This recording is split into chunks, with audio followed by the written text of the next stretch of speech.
আসসালামু আলাইকুম everyone, welcome to মুমুস kitchen টেল। আজকে আমি আপনাদের সাথে শেয়ার করব বরিশালের বিখ্যাত হাতে মাখা ইলিশ ভুনার রেসিপি। তাজা ইলিশ মাছকে সাধারণ মশলার সাথে মেখে কিভাবে অসাধারণ স্বাদ আনা যায় তাই দেখাবো আজকের রেসিপিতে।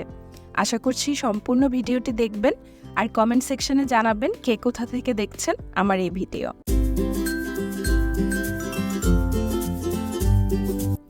শুরুতেই আমি একটি বোলে 1.5 কাপ পেঁয়াজ নিচ্ছি। পেঁয়াজগুলোকে মোটা করে কাটতে হবে। এরপর পেঁয়াজের সাথে দিচ্ছি কিছু কাঁচামরিচ কুচি। আর যেহেতু ইলিশ রান্না করছি, গুঁড়া মশলা আমি খুব কম ব্যবহার করব। এতে করে ইলিশের নিজস্ব যে ফ্লেভার সেটা অটুট থাকবে। 1.5 টেবিল চামচ মরিচ গুঁড়া আর 1/2 টেবিল চামচের মতো হলুদ গুঁড়া আর পরিমাণ মতো লবণ দিয়ে দিলাম।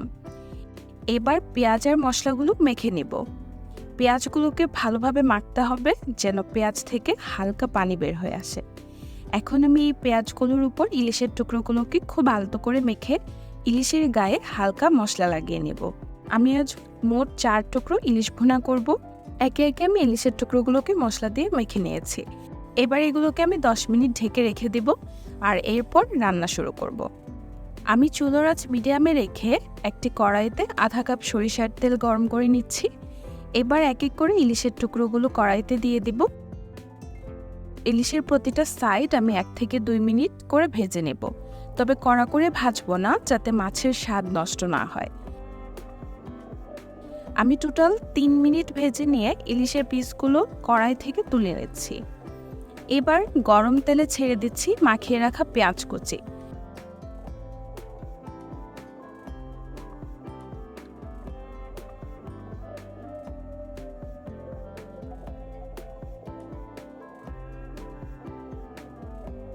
যে বোলে সবকিছু মেখেছি সেটা দিয়ে সামান্য পরিমাণ পানি অ্যাড করছি। এবার পেঁয়াজের উপর ইলিশের টুকরোগুলোকে দিয়ে দেব।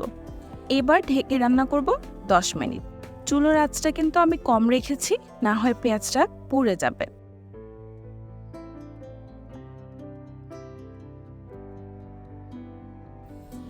দশ মিনিট পর একটু চেক করে নিচ্ছি, পেঁয়াজগুলো নরম হয়ে এসেছে।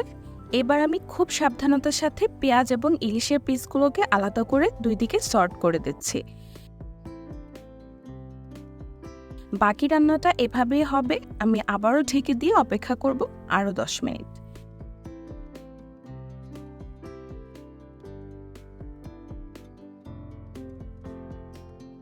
এই ছিল আমার বরিশালের হাতে মাখা ইলিশ ভুনার রেসিপি।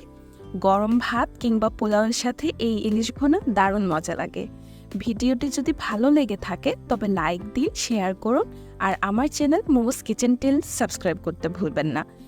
ইনশাল্লাহ পরের ভিডিওতে দেখা হবে আবার। আল্লাহ হাফেজ।